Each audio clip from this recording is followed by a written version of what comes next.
दोनों जादुई नगरी में पहुंच जाते हैं। दूसरी ओर हम मीला को देखते हैं जिसको होश आता है तो वो जादूगर को देखकर गुस्से में आ जाती है और वो जादूगर से कहती है तुमने मुझसे शादी करने के लिए पकड़ा है ना। जिसके बाद जादूगर उसे बताता है कि मैं तुम्हारे अंदर से प्यार निकालकर तुम्हें पत्थर बना दूंगा। जिससे मीला और ज्यादा गुस्सा हो जाती है और वो वहाँ पर ही सभी चीजों को चलाकर उसे मारने लगती है। जिससे वो जादूगर गलती से अपनी टोपी ही चला देता है। वो टोपी एक जादुई टोपी थी जिसे पहनकर मीला गायब हो जाती है और वो इसका फायदा उठाकर वहाँ से भाग जाती है और जादूगर से कहती है कि जब तक रुस्लन मुझे बचाने नहीं आ जाता तब तक मैं ऐसे ही गायब रहूंगी। जिसके बाद ये जादूगर इन पेस्ट्रीज से मीला को ढूंढने को कहता है। इधर जादुई आईना चोरनीमोन को बता देता है कि रुस्लन जादुई नगरी में आ गया है। वहीं दूसरी ओर हम इंसानों की दुनिया में देखते हैं जो राजकुमार मीला से शादी करना चाहते थे वो भी उसी लाइब्रेरी में पहुंच जाते हैं जहाँ से जादुई नगरी का रास्ता था। वो वहाँ के बिल्ली से फाइट करके जादुई नगरी में आ जाता है लेकिन इसे यहाँ कुछ समझ नहीं आ रहा था। जिसके बाद उसे वहाँ जूतों के निशान दिखते हैं और वो उसे फॉलो करने लगता है। इधर रुस्लन एक ऐसी जगह पर था जहाँ एक बहुत बड़ी खाई थी और उसे उस खाई को पार करनी थी लेकिन उसे पता नहीं था कि वो इस खाई को कैसे पार करेगा। तभी उसे वो मटर याद आता है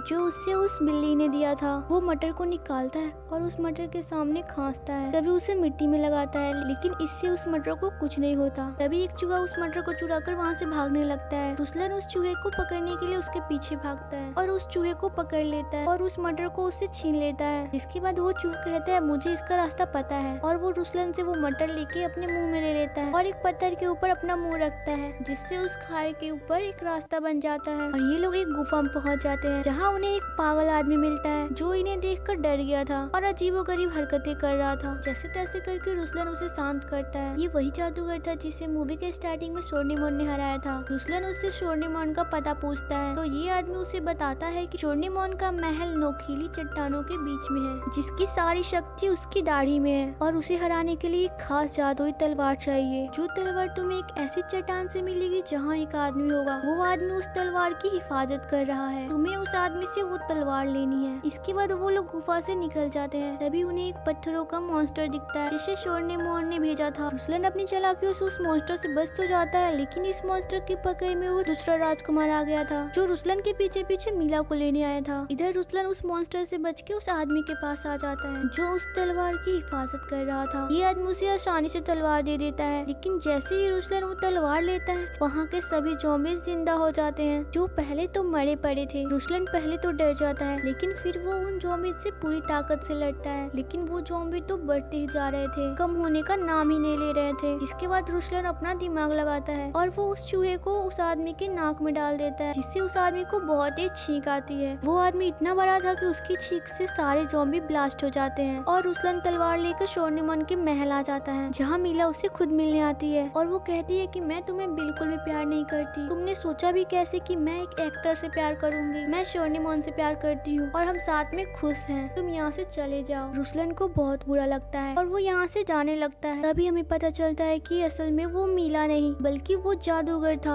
जो मीला के भेष में उसे पागल बनाने आया था। और यहीं पर रुस्लन की उस बर्ड ने महल में उस असल मीला को देख लिया था। वो बर्ड आकर रुस्लन से सब बताता है जिससे रुस्लन को उस जादूगर पर बहुत गुस्सा आता है। इधर जादूगर मीला को पकड़ लेता है और उससे गायब होने वाली टोपी भी ले लेता है। इससे पहले जादूगर मीला के अंदर से उस प्यार को निकालता वहाँ रुस्लन आकर जादूगर से फाइट करने लगता है। ये जादूगर अपने आप को एक बहुत बड़ा ड्रैगन में बदल लेता है। रुस्लन कभी उसके नीचे तो कभी उसके ऊपर वार करता है और अपनी चालाकी से इसी दौरान वो उसकी दाढ़ी को काट देता है जिससे चोरनीमोन की शक्तियाँ खत्म हो जाती है और चोरनीमोन ने अब तक जितनी राजकुमारी को पत्थर बनाया था वो सब दोबारा जिंदा हो गई थी और वो जादूगर भी ठीक हो जाता है जिसे चोरनीमोन ने पागल बनाया था। इस सब से निपटने के बाद जैसे ही रुस्लन मीला की तरफ जाता है तो वो देखता है कि उसका प्यार उसके अंदर से निकल रहा था क्योंकि मीला भी पत्थर में बदलने वाली थी। तो रुस्लन अपनी जान की परवाह भी नहीं करता और उस जादू के अंदर चला जाता है और मीला को बचाकर वहाँ से बाहर ले आता है और उसे बाहर लाते ही वो पत्थर का बन जाता है। तभी वहाँ एंट्री होती है उस अच्छे जादूगर की जिसे हमने मूवी के स्टार्टिंग में देखा था। ये अपनी जादू से रुस्लन को जिंदा कर देता है और जिंदा होते ही रुस्लन मीला को शादी के लिए मना लेता है और इस तरह ये कहानी यहाँ पे खत्म हो जाती है।